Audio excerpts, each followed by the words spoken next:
Salut à tous, on se retrouve dans un C'est lundi que lisez-vous. Je sais, on n'est pas lundi, mais c'est que du coup hier j'ai absolument pas eu le temps de tourner ma vidéo ni de la poster. Alors c'est pour ça que je la fais aujourd'hui, donc juste après je vais vite fait faire le montage et du coup poster la vidéo. Donc on arrête de parler et on passe au livre. What is love? Baby, don't hurt me. Donc je vais tout d'abord commencer par vous parler du journal de Stephen que j'ai fini. Donc ce livre, si vous suivez un peu la série The Vampire Diaries, vous saurez de quoi parle ce livre, car il a été écrit en collaboration avec les scénaristes de la série télévisée. J'avais déjà lu le livre Le journal d'un vampire, mais ayant vu la série, et les personnages étaient déjà fixés dans ma tête et ne correspondaient absolument pas à ceux du livre, alors que dans celui-là, les personnages ressemblent à leur homologue télévisé, sont exactement pareils que ceux de la série, donc c'était beaucoup mieux pour moi, enfin voilà.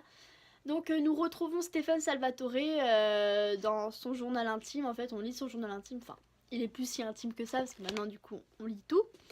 Alors l'histoire commence en août 1864, si je me trompe pas, oui, à Mystic Falls. On suit Stephen, âgé de 17 ans, qui est sur le point de se marier à Rosaline.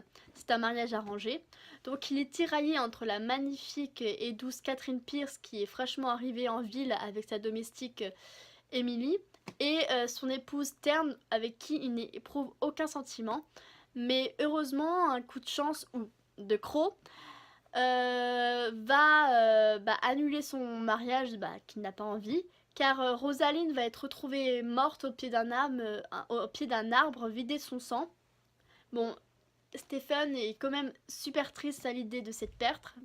Donc Damon Salvatore, qui est le frère de Stephen, qui est toujours mon préféré, est aussi tombé sous le charme de Catherine. Profitant des deux frères, Catherine s'avère être un démon que le père des deux garçons pourchasse et qui veut tuer à l'aide d'une boussole assez ingénieuse. En fait, c'est une boussole qui détecte les vampires.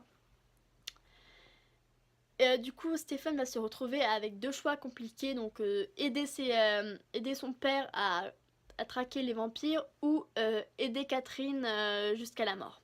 Si vous avez déjà vu la série, vous n'aurez aucune difficulté à vous projeter dans le livre, car les flashbacks qu'on peut voir dans certains épisodes sont transcrits ici en détail. Là où la série ne fait que survoler les choses importantes, ce journal les reprend, les décrypte, et on apprend plus sur les connaissances des vampires dans la famille Salvatore, l'intégration au conseil des fondateurs de Stephen, ce qu'il savait sur le secret de Catherine et pourquoi il ne l'a pas dénoncé, et pourquoi enfin il ne l'apprécie plus tellement, Catherine. Cependant, ceux qui cherchent de l'action vont être déçus, car à part la guerre et les attaques, il n'y a rien de bien méchant.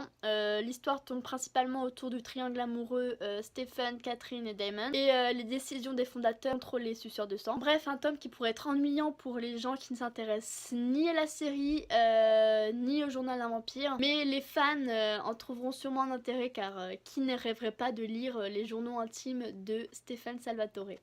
Personnellement, moi j'ai vraiment adoré ce livre, en tout cas je l'ai préféré à Le journal d'un vampire, car comme j'ai dit, les personnages étaient exactement comme dans la série. On voit vraiment le commencement de tout ça, en fait. On voit vraiment comment Stephen était avant qu'il devienne un vampire. Et donc je trouve ça vraiment bien, car du coup dans les épisodes de la série, on voyait Stephen en tant qu'humain, mais on voyait que quelques détails, alors que là on voit vraiment tout ce qui s'est passé, donc c'est vraiment super cool.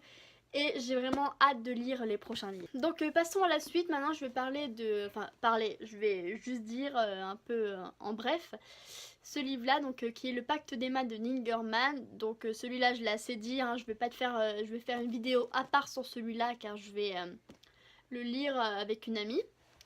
Donc vous pouvez voir, je l'ai commencé, j'en suis au chapitre 5, hein. Donc voilà, alors en gros ça parle d'une fille qui va à New York, qui est malade, et qui va faire la rencontre d'un homme qui s'avère être un vampire. Et du coup, son histoire va tourner un peu autour des vampires et de sa maladie.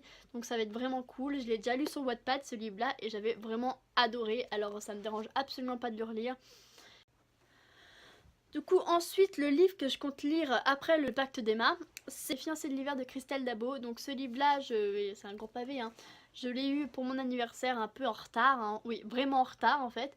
Mais celui-là, je le voulais tellement, donc ça valait vraiment le coup d'attendre. Je l'ai eu par ma tata, donc merci tata, hein. Et je pouvais absolument pas attendre pour le lire. Je le voyais depuis un certain moment dans ma palle et il me fait trop envie. Donc je vais le lire juste après le Pacte d'Emma. Donc voilà, j'espère que cette vidéo vous a plu. Je suis désolée, j'ai l'impression que j'ai parlé un peu vite, mais j'avais beaucoup de choses à dire. Voilà, quand j'aime un livre, j'ai beaucoup de choses à dire. Quand j'aime moins un livre, j'ai pas grand chose à dire. Mais là, comme vous pouvez le remarquer, j'ai bien aimé. Donc, j'ai parlé vite parce que j'avais beaucoup de choses à dire. Voilà. J'espère que cette vidéo vous a plu. Ça, je l'ai déjà dit. Oui, je l'ai déjà dit.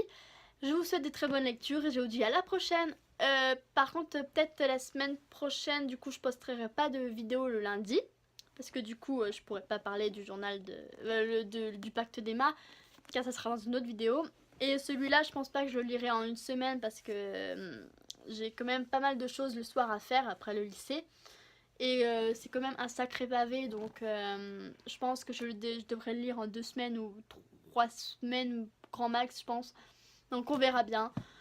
Donc je vous souhaite une agréable soirée et je vous dis à la prochaine pour une autre vidéo. Salut!